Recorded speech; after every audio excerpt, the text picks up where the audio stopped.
గాజువాక నియోజకవర్గం 68వ వార్డులో కోటి సంతకాలు సేకరణ కార్యక్రమంలో పాల్గొన్న తైనాల విజయ్ కుమార్ గారు, తిప్పల శ్రీనివాస దేవన్ రెడ్డి గారు. ఈరోజు గాజువాక ఉత్తర నియోజకవర్గం 68వ వార్డులో ప్రభుత్వ మెడికల్ కాలేజీలు ప్రైవేటీకరణకు వ్యతిరేకంగా కోటి సంతకాల సేకరణ కార్యక్రమం వార్డు కార్పొరేటర్ గుడివాడ అనూష లతీష్ గారు, రాష్ట్ర సంయుక్త కార్యదర్శి గుడివాడ లతీష్ గారి ఆధ్వర్యంలో నిర్వహించారు. ఈ కార్యక్రమంలో గాజువాక నియోజకవర్గం పరిశీలకులు తైనాల విజయ్ కుమార్ గారు, గాజువాక నియోజకవర్గం సమన్వయకర్త తిప్పల శ్రీనివాస దేవన్ రెడ్డి గారు పాల్గొని మేధావులు, ప్రజల వద్ద నుండి సంతకాలు స్వీకరించారు.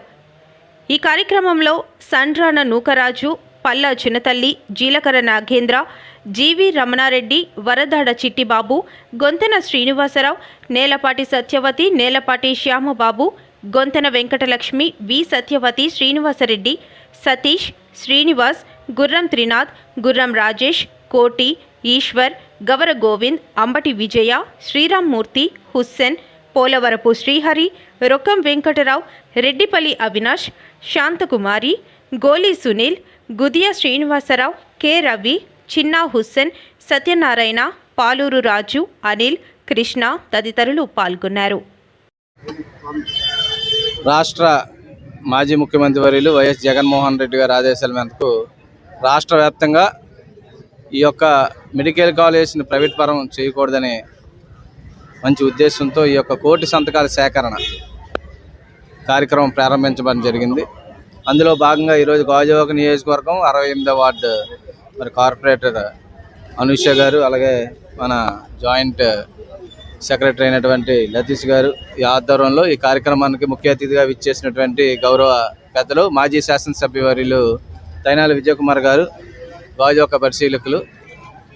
మరి ఈ కార్యక్రమం గత 10 రోజుల నుంచి కూడా గాజువాక నియోజకవర్గంలో వివిధ వార్డుల్లో ఆల్రెడీ కార్యక్రమం స్టార్ట్ చేసి ఆల్రెడీ మంచి స్పందన మనం చూసాం. నిన్న పాత గాజువాకలో కూడా పిల్లలందరూ కూడా స్వచ్ఛందంగా కాలేజ్ స్టూడెంట్స్ కానీ అక్కడ ఉన్నటువంటి దారి ఆ ప్రాంతంలో వెళ్తున్నటువంటి వీరి పెద్దలందరూ కూడా ఈ యొక్క కార్యక్రమానికి పెద్ద ఎత్తున స్పందన వచ్చింది. సుమారు ఒక గంటలోనే ఇంచుమించు 1000 సంతకాలు నిన్న పాత గాజువాక సెంటర్లో నిన్న జరిగినటువంటి కార్యక్రమంలో సంతకాల సేకరణ జరిగింది. అంటే వాళ్ళు ఈ ప్రభుత్వానికి, కూటమి ప్రభుత్వానికి తీవ్రమైనటువంటి వ్యతిరేకత ఈ రాష్ట్రంలో కనబడుతుంది. ప్రతిది కూడా ప్రైవేట్. అంటే చంద్రబాబు నాయుడు గారు కేవలం ఏంటంటే పేదవాళ్ళు ఎవరికి వైద్యం అందకూడదు, పేద పిల్లలు ఎవరు కూడా చదువుకునేటువంటి అవకాశాలు లేకుండా ఇవన్నీ ప్రైవేట్ వ్యక్తులకు ఇస్తే వాళ్ళు ఈ సీట్లన్నీ అమ్ముకునేడానికి బాగుండే విధంగా ఈ కార్యక్రమాలన్నీ చేస్తున్నారు.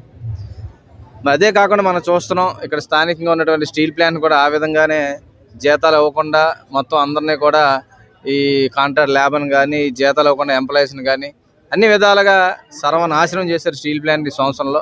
ఇప్పుడున్నటువంటి స్టీల్ ప్లాంట్కి రా మెటీరియల్ తేరా బాబు అంటే కొత్తగా స్టీల్ ప్లాంట్కి ఇంకా ఎక్కడ రాలేటువంటి స్టీల్ ప్లాంట్కి నక్కపిల్లి దగ్గర ఆ స్టీల్ ప్లాంట్ కోసం మాట్లాడతారు. అన్నీ కూడా ఈయన అంతా ప్రైవేట్ పరం. పేదవాళ్ళంటే విపరీతమైన కక్ష చంద్రబాబు నాయుడు గారికి. ఆ కక్షతోనే కేవలం ఈయన బాగుండాలి, ఇది కులం బాగుండాలి, ఈ విధంగానే ఆయన ఆలోచన అంతా కూడా ఈ అమరావతి బాగుండాలి, ఇది తప్ప మిగతా రాష్ట్రం అంతా ఏమైపోయినా మాకు సంబంధం లేదు అన్నట్టుగా ఓన్లీ రియల్ ఎస్టేట్ వ్యాపారం చేసుకున్నారు తప్ప మరో కార్యక్రమం చేయట్లేదు. మరి దీని మీద అన్ని విషయాల్లో కూడా ఈ ప్రభుత్వం ఫెయిల్ అయింది. ఈ యొక్క కోటి సంతకాల సేకరణలో కూడా పెద్ద ఎత్తున ప్రజల స్పందన కనబడుతుంది. ఈ ప్రైవేట్ కాలేజీలు ఎట్టి పరిస్థితుల్లో కూడా ఈ మెడికల్ కాలేజ్, గవర్నమెంట్ కాలేజీలు అన్నీ కూడా ప్రైవేట్ పరం కాకుండా ఈ సంతకాల సేకరణ చేసి మరి పార్టీ అధ్యక్షులు నియోజకవర్గంలో తైనాల విజయ్ కుమార్ గారి అధ్యక్షత ముఖ్య అతిథిగా దేవన్ రెడ్డి గారి సారథ్యంలో 68వ వార్డులో కార్పొరేటర్ గారు అనూష గారు, వార్డు ముఖ్య నాయకులు అందరూ పాల్గొని ఈరోజు కోటి సంతకాల సేకరణ కార్యక్రమాన్ని ప్రారంభించడం జరిగింది. ఈ కార్యక్రమం ముఖ్య ఉద్దేశం జగన్మోహన్ రెడ్డి గారు గత ప్రభుత్వంలో 17 కాలేజీలు ప్రారంభించారు. అందులో 5 కాలేజీలు పూర్తిగా ఓపెన్ చేశారు. కానీ ఇప్పుడు వచ్చిన కూటమి ప్రభుత్వం ఈ 17 కాలేజీలని ప్రైవేటీకరణ చేద్దామనేది కార్యక్రమాన్ని జీవోని వెంటనే రద్దు చేయాలని చెప్పి ఈ కోటి సంతకాల సేకరణ చేస్తున్నాం. ఈ కార్యక్రమం ప్రతి వార్డులోని ప్రతి బూత్లో దాదాపు ప్రతి ఇంటికి వెళ్ళి ప్రతి ఒక్కరి అభిప్రాయం తీసుకొని ఈ కార్యక్రమం సంతకాలు సేకరించి గవర్నర్ గారికి సబ్మిట్ చేయాలనేది ఈ ముఖ్య ఉద్దేశం. ఈ కార్యక్రమం ద్వారా ప్రజల్లో ముఖ్యంగా విద్యార్థుల్లోని విద్యార్థి తల్లిదండ్రుల్లోని అవేర్నెస్ తీసుకొచ్చి ఈ కార్యక్రమం ఎవరి కోసం అంటే రానున్న పిల్లల భవిష్యత్తు గురించి ఆ పేదవాళ్ళకి విద్య దగ్గరగా ఉండాలని చెప్పి జగన్మోహన్ రెడ్డి గారి ఉద్దేశం. రానున్న కాలంలో కూడా ఇలాంటి జీవోలు రద్దు చేసి ఈ 17 మెడికల్ కాలేజీలని పీపీ విధానం రద్దు చేసి గవర్నమెంట్ రన్ చేస్తే పేద విద్యార్థులకి ఉపయోగకరంగా ఉంటాయనే ఉద్దేశంతో ఈ కార్యక్రమం చేయబడింది. ఈ కార్యక్రమాన్ని రానున్న కాలంలో అందరం జయప్రదం చేస్తామని మీ అందరికీ తెలియజేసుకుంటాం. ఇచ్చారంటే పూర్తిగా విద్య, వైద్యం, వ్యవసాయం ఈ 3 రంగాల్లో కూడా ప్రత్యేకమైన కార్యక్రమాలు రూపొందించడమే కాదు, ఈ రాష్ట్రంలో పేదరికాన్ని నిర్మూలించాలని చెప్పి కొన్ని కార్యక్రమాలు చేయడం, ప్రజలకు ప్రభుత్వ తాలూకు సేవలు దగ్గర చేరువలో ఉండాలని చెప్పి సచివాలయ వ్యవస్థ తీసుకురావడం, ఇట్లా అనేక గొప్ప కార్యక్రమాలు స్థిరస్థాయిగా ఉండిపోయినవి చేయడం జరిగింది. అలాగే రాష్ట్రాలు పరిపాలనకి కష్టంగా ఉందని రాష్ట్రాలని 26 రాష్ట్రాలుగా తీర్చిదిద్దడం, 26 రాష్ట్రాలు అయిన తర్వాత ప్రతి రాష్ట్రానికి ఒక హాస్పిటల్ ఉండాలి. ప్రతి జిల్లాకి రాష్ట్రంలో మరి 26 జిల్లాలు కూడా ప్రతి జిల్లాకి ఒక హాస్పిటల్ ఉండాలి. హాస్పిటల్ ఉన్న చోట మెడికల్ కాలేజ్ వచ్చే అవకాశాన్ని ఒక కేంద్ర ప్రభుత్వం స్కీమ్ వస్తే ఆ స్కీమ్ను ఉపయోగించుకొని ప్రతి జిల్లాకు కూడా ఓ మెడికల్ కాలేజ్ తేవాలని ఒక ఆలోచనతో దృక్పథంతో ఈ రాష్ట్రంలో 17 మెడికల్ కాలేజీలు తీసుకురావడం జరిగింది. 17 మెడికల్ కాలేజీలో 7 పూర్తి చేయడం జరిగింది. ఒక 10 మెడికల్ కాలేజీలు ఒక 80%, 90% పూర్తయి ఆ స్టేజ్లో ఉన్నాయి. అవి పూర్తి కావాలంటే ఒక మెడికల్ కాలేజీకి 500 కోట్లు అవసరం పడింది. అంటే సుమారు 5,000 కోట్లు ఖర్చు పెడితే ఈ 10 మెడికల్ కాలేజీలు కూడా కార్యరూపం దాల్చి ప్రజలకు వినియోగంలోకి వచ్చే అవకాశం ఉంది. దాన్ని చంద్రబాబు నాయుడు గారు 560 జీవో ద్వారా ఈ 10 మెడికల్ కాలేజీలు కూడా పీపీపీ అనే పేరు మీద ప్రైవేటు వాళ్ళకి ఇచ్చే కార్యక్రమం చేస్తూ ఉన్నారు.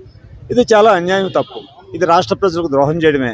ఎందుకంటే భూమి ఆంధ్రప్రదేశ్ ప్రభుత్వానికి జగన్మోహన్ రెడ్డి గారు 8,500 కోట్లు ఖర్చు పెట్టి ఆల్రెడీ కన్స్ట్రక్షన్ అంతా పూర్తి చేశారు.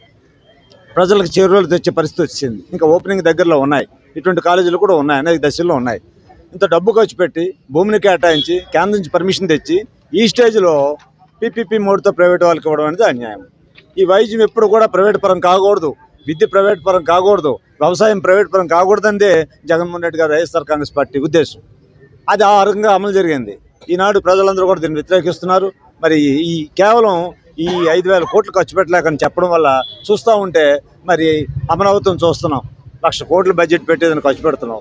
అనేక కార్యక్రమాలు మీరు చేస్తున్న ఖర్చు పెట్టిన దాన్ని చూస్తుంటే ఇవాళ వైద్య పట్ల ఎంత నిర్లక్ష్యంగా ఉంది చంద్రబాబు గారి ప్రభుత్వం. ఈ ప్రభుత్వంలో ఈ కార్యక్రమాన్ని ప్రజలకు చేరువ చేసే